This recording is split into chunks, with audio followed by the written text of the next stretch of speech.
राधे सभी को। आज है अश्विन कृष्ण पक्ष एकादशी कथा।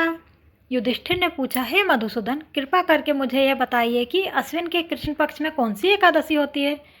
भगवान श्री कृष्ण बोले, राजन, अश्विन गुजरात महाराष्ट्र के अनुसार भाद्रपद के कृष्ण पक्ष में इंदिरा नाम की एकादशी होती है।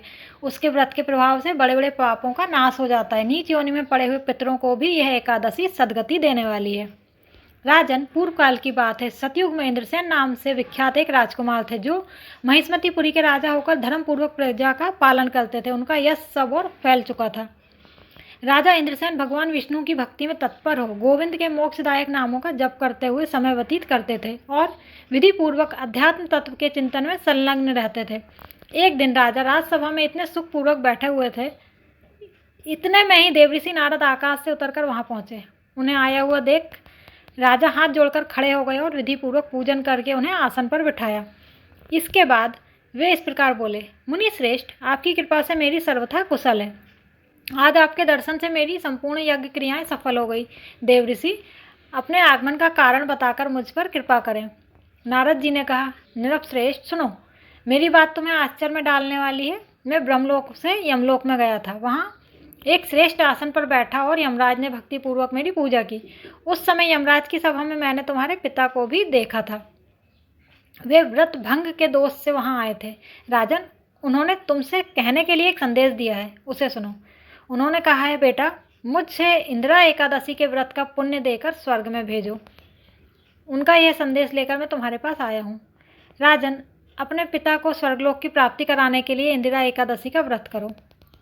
राजा ने पूछा, भगवान, कृपा करके इंदिरा एकादशी का व्रत बताइए। किस पक्ष में, किस तिथि और किस विधि से यह व्रत करना चाहिए।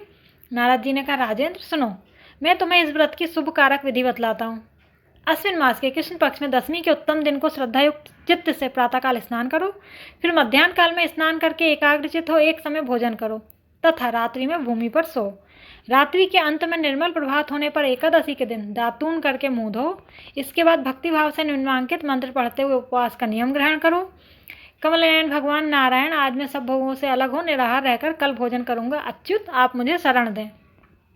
इस प्रकार नियम करके मध्याह्न काल में पितरों की प्रसन्नता के लिए सालग्राम शिला के सम्मुख विधिपूर्वक श्राद्ध करो तथा दक्षिणा से ब्राह्मणों का सत्कार करके उन्हें भोजन कराओ।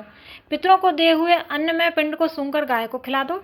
फिर धूप और गंध आदि से भगवान ऋषिकेश का पूजन करके रात्रि में उनके समीप जागरण करो। तत्पश्चात सवेरा होने पर द्वादशी के दिन पुनः भक्तिपूर्वक श्रीहरि की पूजा करो। उसके बाद ब्राह्मणों को भोजन कराकर भाई बंधु नाती और पुत्र आदि के साथ स्वयं मौन होकर भोजन करो। राजन, इस विधि से आलस रहित होकर यह व्रत करो। इससे तुम्हारे पितर भगवान विष्णु के वैकुंठ धाम में चले जाएंगे। भगवान श्री कृष्ण कहते हैं, राजन, राजा इंद्रसेन से ऐसा कहकर देवऋषि नारद अंतर्ध्यान हो गए। राजा ने उनकी बताई हुई विधि से अंतःपुर की रानियों, पुत्रों और भृत्यों सहित उस उत्तम व्रत का अनुष्ठान किया। कुंती नंदन, व्रत पूर्ण होने पर आकाश से फूलों की वर्षा होने लगी। इंद्रसेन के पिता गरुण पर आरूढ़ हो श्री विष्णु धाम को चले गए और राजश्री इंद्रसेन भी निष्कंटक राज्य का उपभोग करके अपने पुत्र को राज सिंहासन पर बैठाकर स्वयं स्वर्गलोक को चले गए। इस प्रकार मैंने तुम्हारे सामने इंदिरा एकादशी व्रत के महात्म का वर्णन किया है। इसको पढ़ने और सुनने से मनुष्य सब पापों से मुक्त हो जाता है। बोलो जय श्री हरि, जय श्री इंदिरा एकादशी, जय अश्विन मास कृष्ण पक्ष, जय जय श्री राधे।